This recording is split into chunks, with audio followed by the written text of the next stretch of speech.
भगवते वासुदेवाय। ओम नमो भगवते वासुदेवाय। ओम नमो भगवते वासुदेवाय। नारायणं नमस्कृत्य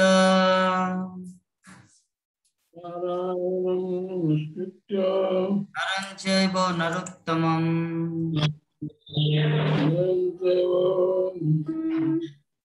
देवीं सरस्वतीं व्यासं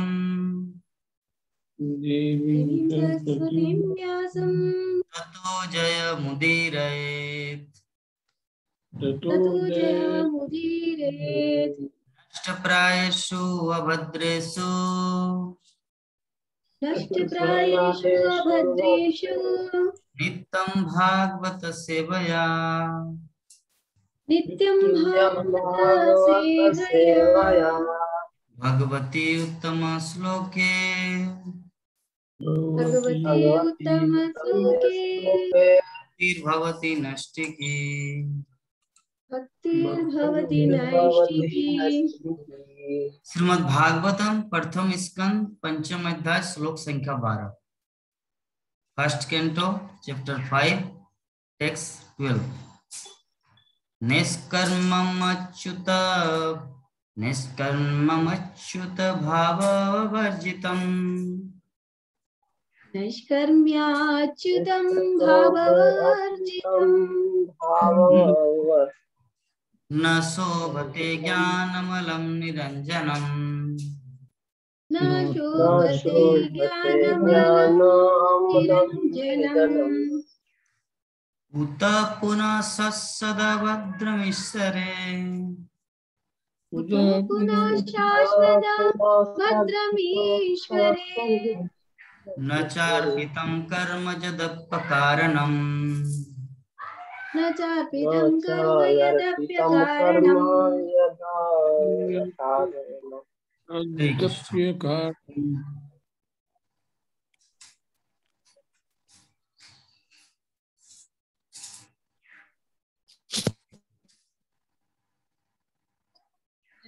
हरे कृष्ण। नैष्कर्म्या अच्युतं भाववर्जितं कर्म्याप्यच्युतं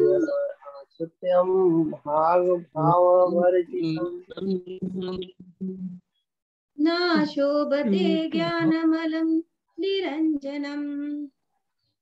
न शोभते ज्ञानमलं निरञ्जनम्। कुतः पुनः शाश्वता भद्रमीश्वरे पुनः सत्सदभद्रमीश्वरे ईश्वरे नाचार्पितं कर्म यदप्यकारणम्। नाचार्पितं कर्म यदप्यकारणम्।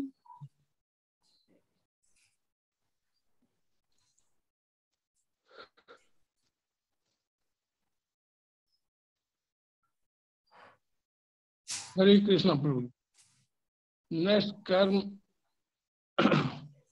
नष्कर्म्यम उपच्युत भावर्जितम नैष्कर्म्याप्युच्युत भाववर्जितम्। न शोभत ज्ञानमलं निरञ्जनम्। न शोभते ज्ञानमलं निरञ्जनम्। तस्त्वद् भद्रम ईश्वरे कुतः पुनः शाश्वत भद्रमीश्वरे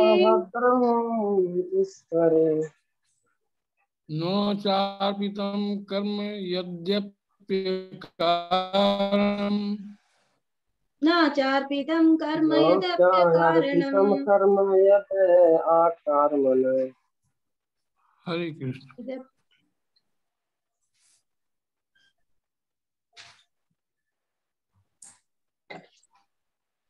अनुवाद तात्पर्य पढ़ें। हरे कृष्ण।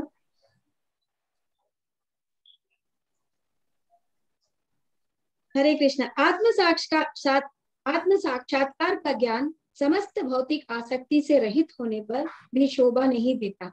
यदि वह अच्युत ईश्वर के भाव से शून्य हो तो फिर उन सकाम कर्मों से क्या लाभ है, यदि वे श्री भगवान की भक्ति के लिए काम न आ सके और जो स्वभावतः प्रारंभ से ही दुखप्रद तथा क्षणिक होते हैं। हरे कृष्ण। तात्पर्य, जैसा कि ऊपर कहा गया है, न केवल श्री भगवान की दिव्य महिमा से विहीन सामान्य साहित्य भत्सना के योग्य है, अपितु भक्तिमय सेवा से विहीन निराकार ब्रह्म विषय वैदिक साहित्य तथा चिंतन भी भत्सना के योग्य है। यदि उपयुक्त आधार पर निराकार ब्रह्म के चिंतन की भत्सना की जा सकती है तो उस सामान्य सकाम कर्म के विषय में क्या कहा जाए, जो भक्ति के उद्देश्य की पूर्ति करने वाला है ही नहीं। ऐसे तार्किक ज्ञान तथा सकाम कर्म से किसी को सिद्धि प्राप्त नहीं हो सकती। सकाम कर्म जिसमें लगभग सारे लोग लगे रहते हैं, या तो प्रारंभ से ही या फिर अंत में सदैव कष्टकारक होता है। यह तभी लाभप्रद होता है जब इसे भगवत भक्ति के अधीन किया जाए। श्रीमद् भगवत गीता में भी इसकी पुष्टि की गई है कि ऐसा सकाम कर्म के फल को श्री भगवान की सेवा में अर्पित कर देना चाहिए, अन्यथा वह भौतिक बंधन का कारण होता है।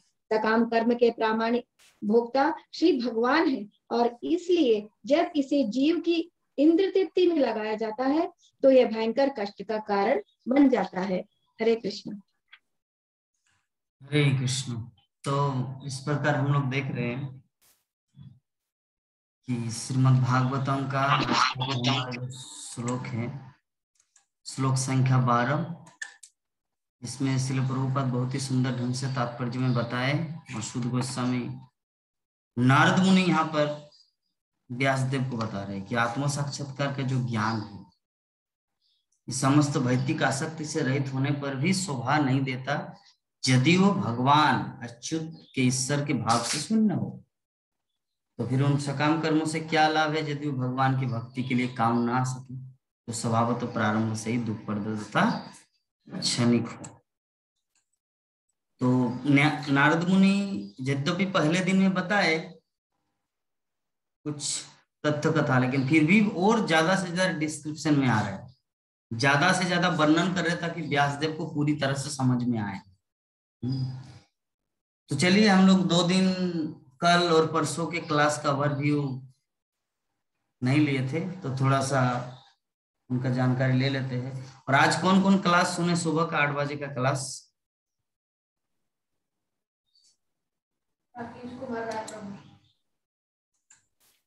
कौन कौन सुने? सुने तो नहीं प्रभु जी, लेकिन वो YouTube में थोड़ा सा देखी थी मैंने, थोड़ा सा टाइम नहीं मिला था, फिर भी थोड़ा सा देखी थी। अच्छा,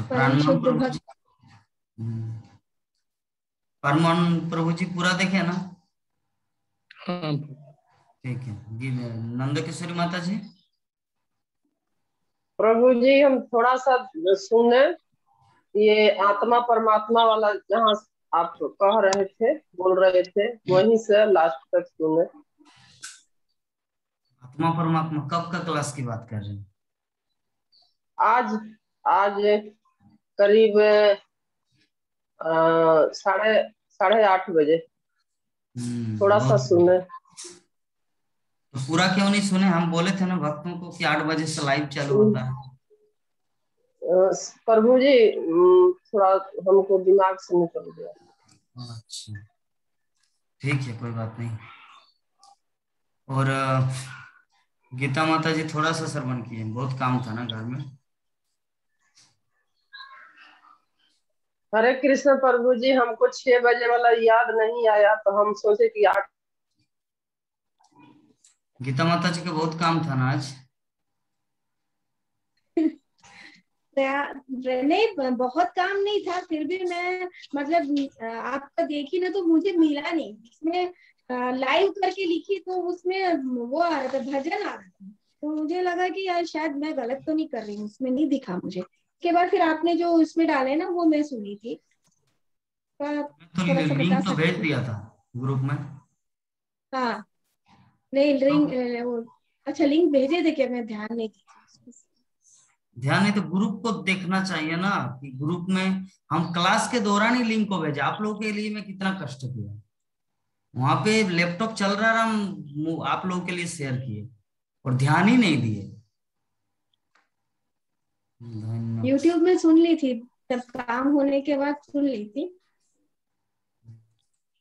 चलिए थोड़ा कल परसों जो हम लोग चर्चा किए थे थोड़ा सा बताइए। हरे कृष्णा। आज का जो आपका क्लास था उसमें जो मैंने सुना था वो थोड़ा बता देती हूँ। परम शुद्ध भक्त और नॉर्मल भक्त के बारे में बताए थे। जैसे परम शुद्ध भक्त कौन है? नारद मुनि, अर्जुन, कुंती, युधिष्ठिर, ये लोग सब परम भक्त है। नारद मुनि के बारे में आपने थोड़ा ज्यादा प्रकाश डाला था कि वो आज भी वही काम कर रहे, प्रचार प्रसार कर रहे हैं, लेकिन उनको उसके लिए कुछ भी वापस नहीं मिल रहा है। वो इतना सब कुछ कर रहे हैं लेकिन कुछ भी वापस नहीं मिल रहा। आपने बोला था कि आपने क्या किया, 5 साल कुछ किए, 5 साल तक थोड़ा सा आपने सेवा दी कृष्ण को, लेकिन कृष्ण ने आपको इतना सब कुछ दे दिया। तो उसके बारे में यह है कि हमको देखना है, हमको रियलाइज करना है कि कृष्ण हमको क्या दे रहे हैं। तो शुद्ध भक्त तो उस शुद्ध भक्त मतलब आत्माराम होता है। आत्माराम मतलब भगवान, मतलब वो कोई सेवा करते ही रहते। जैसे हमारे प्रभुपाद जी दिन रात काम करते रहते हैं। उनका सुबह का काम, जो दिन का काम है, वहां यहाँ सब जाना, प्रचार करना, लोगों को मिलना, लेकिन रात्रि में वो भागवतम को ट्रांसलेट करते थे, है ना। तो वैसे नारद मुनि के बारे में यही बताया कि जगह जगह घूम घूम करके वो लोगों को भगवान के बारे में उनके प्रकाश डालते, सबको उनकी भक्ति देने का कार्य करते हैं। वो आज भी वही कर रहे हैं। और आत्माराम में शुद्ध भक्त आत्माराम होता है। अब उसमें आप रूप सनातन गोस्वामी जी जो 5 साल पहले पूर्व में आए थे, उनमें भगवान श्री कृष्ण क्या के बारे में, उनका जो वाणी है, जो उनका भगवान का जो ये भागवतम जो है, गदगद हो गए थे। बोले गदगद, गदगद मतलब एकदम प्रफुल्लित। उनका जो भगवान का बारे में जो भी बोलेंगे उससे प्रसन्नता होती है अंदर से हम लोगों को। उसमें क्या, चैतन्य महाप्रभु के लिए क्या बोले, नाव भर के सोना लेके आए थे, लेकिन उस सोने का कोई भाव नहीं। वो भगवान चैतन्य के शिष्य बन गए ये सब छोड़ के। तो उसमें उसके लिए क्या बोला, सत्य चित्त आनंद हमारे ऊपर। सत्य मतलब सनातन, चित्त मतलब ज्ञान, आनंद आनंद होता है। तो विभू सच्चिदानंद बोले थे और एक सूक्ष्म सच्चिदानंद बोले थे। उसमें A=B=C, यानी A=C, यानी आत्मा जो है वो अमर है। आत्मा जो है अमर है। तो गुरु महाराज आपके ये आत्मा आत्मा क्या बोले, आत्माराम के बारे में आप बोलते थे। तो सब सोचते हैं कि सबसे अच्छा मैं हूँ, ऐसा हम अपने आप को सोचते हैं। लेकिन जब कोई विशेष व्यक्ति हमारे बारे में उसका विश्लेषण करते हैं, तब हमको उसमें एक ऑथेंटिकेशन मिलता है। तो हम उसको ये बोलते हैं कि हाँ, जैसे आपने म्यूजिक का बारे में बताए थे, कोई डायरेक्टर या प्रोड्यूसर आकर के जो भक्त भजन करते उनके बारे में तारीफ कर दी, मीन्स स्टैम्प्ड हो गए वो, मतलब वो उनका मतलब मान्यता मिल गया है।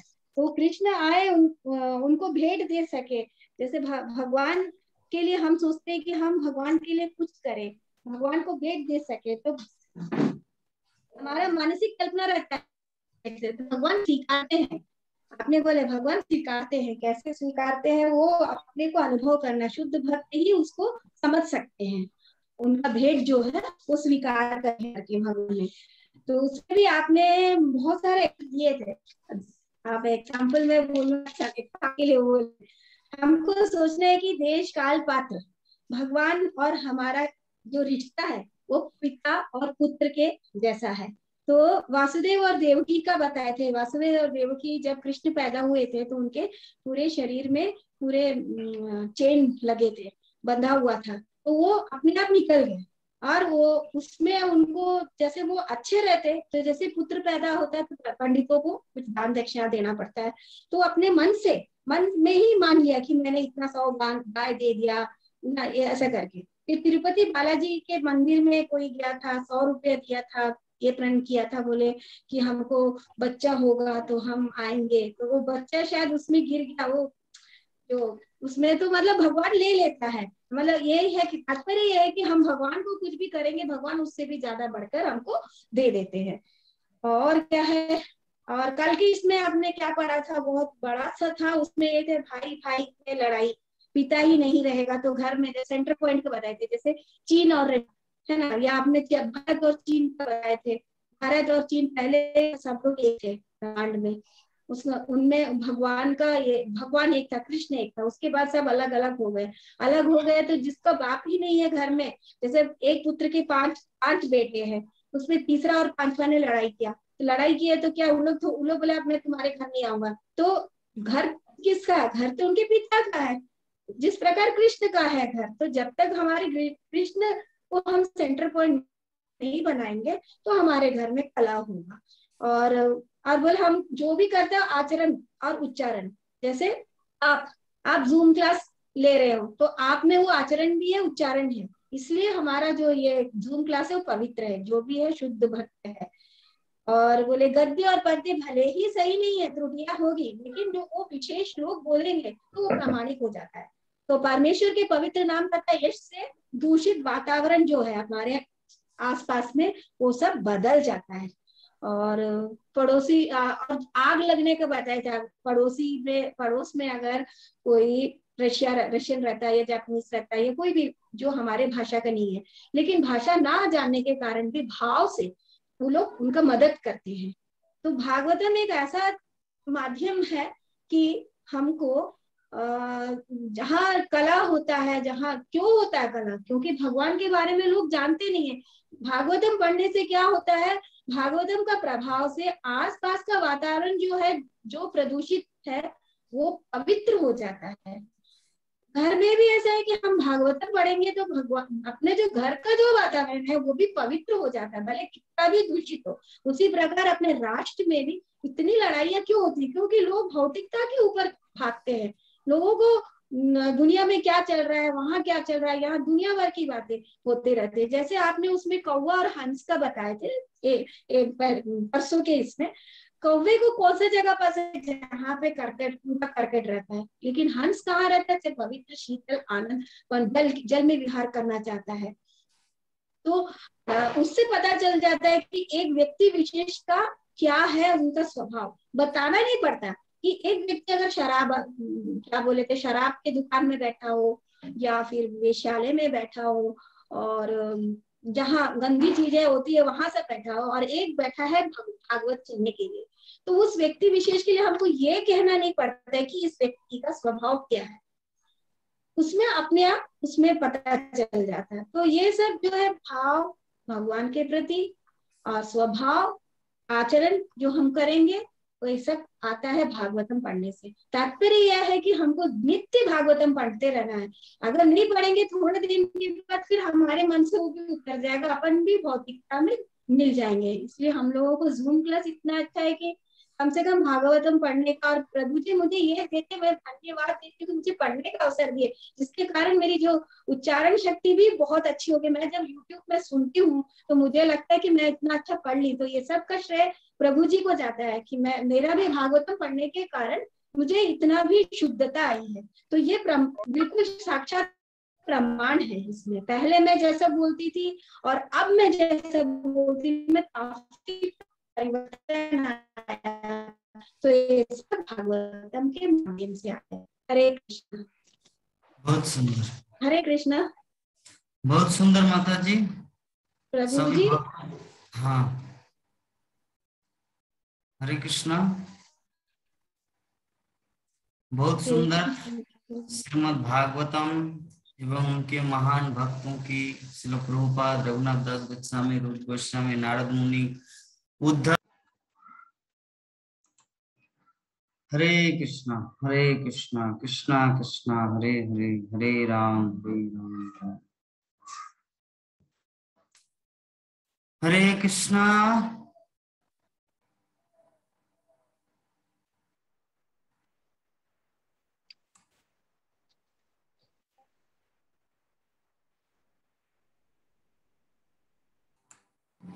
हरे कृष्णा कृष्णा कृष्णा हरे हरे, हरे कृष्णा कृष्ण कृष्ण हरे हरे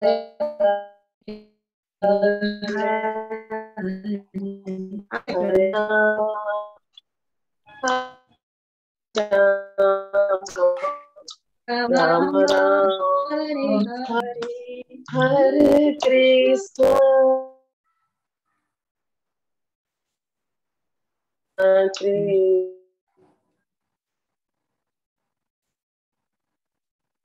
राम हरे राम राम राम हरे हरे। कीर्तन किए माता जी प्रभु जी, और आप लोग इतना सुंदर कीर्तन किए, भागवतम का भर भी दिए, इसीलिए हमारे विवाह माता जी आप लोगों के लिए पूरी और सब्जी बना रहे। चिंता का पूरा पेट भर के प्रसादम पाएंगे, प्रसादम पाके ही खाना है। वो वाला बोतल भरो, समझते कि नहीं सर?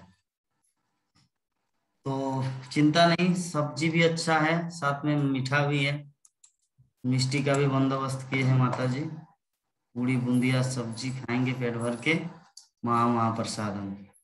हमारे नंदा किशोरी माता जी की जीवा में तो पानी आ गए, महाप्रसादम बोलते ही सबके, नॉट ओनली नंदा किशोरी माता, सबके जीवा में पानी आ गए। गीता माता जी के पास उसमें भी हमारे नंद प्राण मोहन प्रभु सबकी जीवा में पानी आ गया। वो देखी विभा माता जी की बेटी तो ऑलरेडी पानी आ गए जीवा में, तो पानी पीना शुरू कर दिया। तो चलिए, बहुत सुंदर एक्सप्लेनेशन किए माता जी। पूड़ी बन रही है रोटी माता जी? हम तो पूड़ी बोल दिए। पुआ पूरी बनेगा प्रभु जी। जो भी है, पुआ पूड़ी हो या बुआ पूड़ी हो या माने कृष्ण की बुआ कुंती बुआ पूड़ी हो, जो भी हो, पूड़ी तो पूड़ी बनेगा। तो अच्छा आइडिया है माता जी, तो जब ऐसे कर रहे थे तभी पता चला। तो प्राणमोहन प्रभु जी का फायदा है, कोई बात नहीं, सामने ही है। या अभी देवघर में है? कहाँ है प्रभु जी? प्रभु जी देवघर में, यहाँ नहीं है। देवघर में क्या अरे फोटो खींचना रहता है। देवघर में क्या कर रहे हैं आप? यहीं आ गए हैं प्रभु जी, यहाँ घर है ना। ओ, देवघर में भी घर है? अच्छा अच्छा, वो देवघर में ही एक्चुअली। अच्छा, वहाँ तो मतलब कंपनी का क्वार्टर है, तब तो घर एक्चुअली देवघर, यही है। तब तो देवघर जाएंगे तब तो कोई समस्या नहीं होगा, वहीं पर रहेंगे हम लोग। कोई समस्या नहीं प्रभु जी, आइए। ठीक है, ठीक है, एक बार प्लान बनाते हैं देवघर जाने का। एकदम आइए प्रभु जी, कब आ रहे हैं? आएंगे, और कोई बात नहीं, विभा माता जी भी जाएंगे हमारी। हाँ हाँ भगवान शिव का कृपा लेना। क्या बैद्यनाथ धाम ना? Deoghar means Baidyanath Dham, yes. हाँ हाँ हाँ बैद्यनाथ धाम। द्वादश ज्योतिर्लिंग, द्वादश ज्योतिर्लिंग में से एक। जी जी जी चलिए, जी प्रभु। मेरे ससुराल में भी एक ज्योतिर्लिंग है, आपके घर में भी एक ज्योतिर्लिंग है। उज्जैन के, आपका ससुराल कहाँ है प्रभु जी? उज्जैन महाकालेश्वर।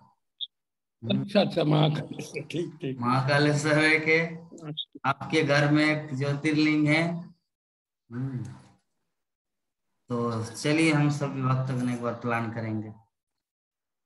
तो विवाह माता जी सुन पाए थे क्या सुबह क्लास?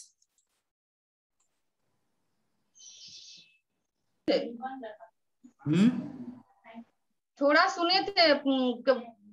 ये हस्तिनापुर से भगवान जब द्वारिका जा रहे थे उस समय का कुछ प्रसंग था। अच्छा, और जो यहाँ पर सब तैयारी कर रहे हैं, भगवान आ रहे हैं, लेकिन विशेष तो नहीं सुन पाए, थोड़ा ही से सुने थे। तो उसको कब सुनेंगे? और पूरा नहीं सुन पाए हैं। अब जब समय मिलेगा शाम रात में सुन लेंगे। ड्यूटी था ना, तो वहाँ सुन रहे थे, फिर थोड़ा सा डिस्टर्ब हो गया था, इसलिए नहीं सुन पाए। अच्छा, ठीक है, तो सुन लेना है रात में। प्रभु जी का अभी भी कोरोना का डर है क्या, जो घर के अंदर ही मास्क लेके घूम रहे?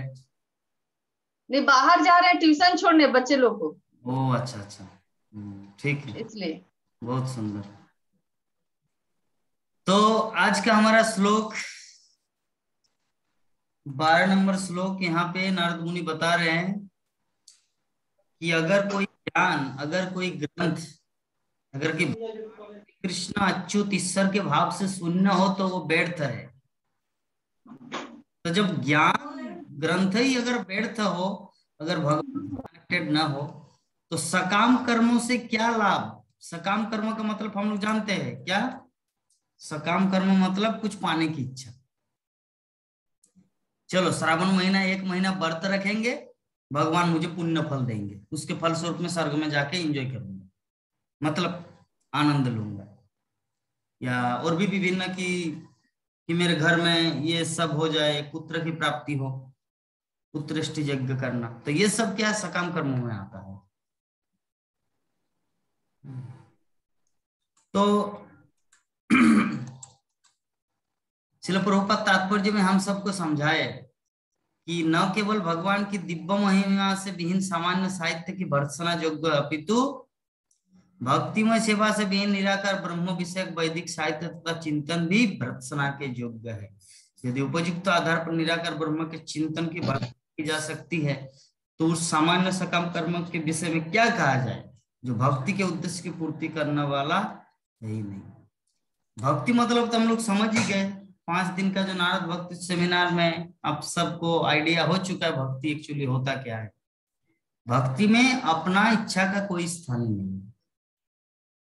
नारद मुनि को अभी तक घर नहीं बना दिया, लेकिन फिर भी नारद मुनि प्रचार प्रसार करते हैं। हम लोग होते तो डिमांड करके बैठते हैं। तो ये है शुद्ध भक्ति। हम लोग थोड़ा थोड़ा सकाम कर्म में आ जाते हैं। खैर जो भी हो, चाहे जिस कर्म में आ जाए, लेकिन एटलीस्ट धीरे-धीरे निष्कामता में परिवर्तित हो जाती है। एटलीस्ट भगवान के चरणों में तो आए। तो भगवान के चरणों में आए मीन्स एक दिन राकेश कुमार राय प्रभु जी को ओवरव्यू लेंगे पूरा दिन के क्लास में। राकेश कुमार राय प्रभु जी, जी प्रभु जी, हरि बोल, हरे कृष्णा, दंडवत प्रणाम। एक दिन आपका पूरा क्लास का ओवरव्यू लेंगे, ठीक है ना? जी जी प्रभु। उस समय पता चलेगा कि आप सच में सुनते हैं या जस्ट फॉर्मेलिटी में सिर्फ कनेक्टेड है।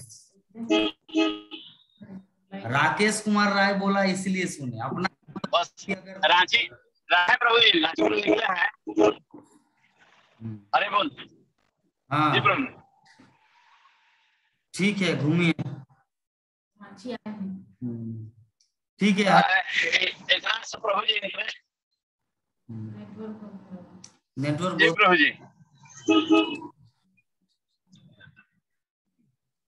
तो हम लोग चर्चा जो कर रहे थे, हाँ ठीक है सर, डोंट स्पीक नाउ।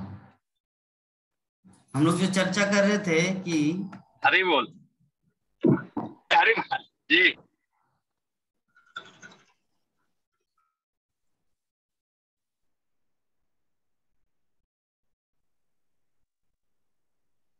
सकाम कर्म के विषय। तो सकाम कर्म जिसमें लगभग सारे लोग लगे रहते हैं। इस संसार में सारे लोग हैं, हर कोई सकाम कर्म में लगे रहते हैं, यद्यपि उनको पता नहीं कि मैं सकाम कर्म में लगा। क्योंकि वैदिक तो सकाम कर्म कहा जाता है जो व्यक्ति अपनी इंद्रिय तृप्ति की इच्छा हेतु जो कुछ करते हैं कृष्ण भक्ति से रिलेटेड, जो कुछ भी करते उसको सकाम कर्म है। जैसे उदाहरण स्वरूप एक व्यक्ति सुबह सुबह उठता है 6 बजे, 7 बजे, 8 बजे, ऑफिस चले जाते हैं, फिर 5 बजे आते हैं, फिर अपना घर का कामकाज करते हैं, पूजा पाठ अगरबत्ती थोड़ा दियावत्ती दिखाते हैं, फिर सो जाते हैं, परिवार के साथ मिलते हैं, थोड़ा फुचका खाने के लिए, गोलगप्पा खाने के लिए जाते हैं, फिर आ जाते हैं, सो जाते हैं। तो ये जो है ना, तो थोड़ा जो अगरबत्ती जलाना ये सब लाइक इसको सकाम कर्म माना जाए, यद्यपि उसको पता नहीं कि वैदिक भाषा में हम जो कर रहे हो सकाम कर्म है ना। तो लेकिन हम सब जो है, जो भक्ति के क्षेत्र में आए, जो भगवान कृष्ण के चरणों में समर्पण किया अपने आप को, हमारा जो मानदंड है ना वो बहुत ही ऊंचा है। यद्यपि जो भक्त होते हैं वो कभी इस चीज का फील नहीं करते कि मैं दूसरों से बड़ा हूं, लेकिन भगवान की नजरों में, वैदिक साहित्यों की नजरों में, शुद्ध भक्तों की नजरों में हम सभी बहुत ही उच्च पद स्थित भक्ति व सेवा में स्थित है। भागवतम सुनना, भागवतम सुनाना, दूसरों के सामने भगवान की कथा बोलना, भगवान के लिए प्रसादम तैयार करना, ये सब भक्तिमय सेवा में आता है। लड्डू गोपाल के लिए झाड़ू देना, अपने घर को सुंदर साफ रखना ताकि भगवान का मंदिर है, भक्तगण वास करते, तो ये जितनी सारी कॉन्शियसनेस, जो हमारी भावना है, कृष्ण भावना, यही है भक्ति। और जिसके विपरीत जो जोगी होते हैं, जो घर परिवार छोड़ के जो वन में चले जाते हैं, गुफा में चले जाते हैं, तो वो जाके वहां पे करते क्या है? जस्ट अपने प्रयास से भगवान को प्राप्त करना चाहते हैं, उसे कहा निराकार ब्रह्मवादी। तो अल्टीमेटली भगवान को प्राप्त नहीं कर पाता, क्योंकि अपनी चेष्टा से भगवान को प्राप्त नहीं किया जा सकता, क्योंकि भगवान बहुत दूर है। भगवान बहुत दूर है। एग्जाम्पल के तौर पर हम लोग ये चीज दे सकते, मान लीजिए अमेरिका में आपका कोई फ्रेंड है, तो आपके पास पासपोर्ट भी है, आपके पास रुपया भी है, तो क्या आप अमेरिका जा सकते जब तक उधर से रिकमेंडेशन ना आए वीजा का? पॉसिबल गीता माता? नहीं ना। तो उसी प्रकार हमारे पास क्षमता रहे, सब कुछ रहे, लेकिन हम लोग अमेरिका नहीं जा सकते जब तक उधर से बुलावा ना आए। उसी प्रकार हम लोग भगवत धाम, भगवान के धाम को नहीं जा सकते जब तक उधर का रिकमेंडेशन, गुरु परंपरा द्वारा, गुरुदेव के द्वारा दीक्षित या गुरुदेव का कृपा जब तक नहीं होता, तब तक हम लोग वहां तक नहीं पहुंच सकते अपने प्रयास से। तो इसीलिए जोगी जो होते हैं ना, वो असफल होते हैं। अमेरिका के एग्जाम्पल के माध्यम से हम लोग समझ गए कि हमारे पास रुपया भी है, धन है, दौलत है, सब कुछ है, इवन पासपोर्ट भी है, लेकिन फिर भी अमेरिका नहीं जा सकते जब तक अमेरिकन सरकार, यूएसए सरकार जब तक हमको वीजा का रिकमेंडेशन नहीं देता, ओके यू कैन कम, आप आ सकते हैं। तो ये वो डायरेक्ट सरकार भी थोड़ी देगा, उस सरकार को जाके कोई बोलेगा या ये जो अप्लाई करेंगे तो उसमें कोई, आप किसके पास जाएंगे? अभी जो वर्तमान में जो सिचुएशन हो चुका है, आप ट्रेन में ही टिकट कर रहे हैं ना। हम रांची गए थे, तो रांची जो तो पूरा पिन नंबर डालना पड़ता है 834001, कहाँ पे जाना है? कोकर, रांची का एरिया नंबर, किसके घर, तब आपका ट्रेन में टिकट कट रहा है। अभी ऐसा स्थिति हुआ है। हाँ, तो जब अपने भारत के अंदर ही, अपने राज्य के अंदर ही जब ऐसी बात है, जब तक गोल ठीक ना हो तब तक आप पहुंच नहीं सकते।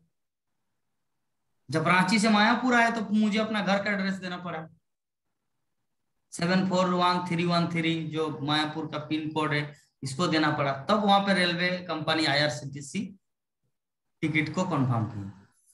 तो जरा सोचिए, अभी वर्तमान में ऐसा परिस्थिति है।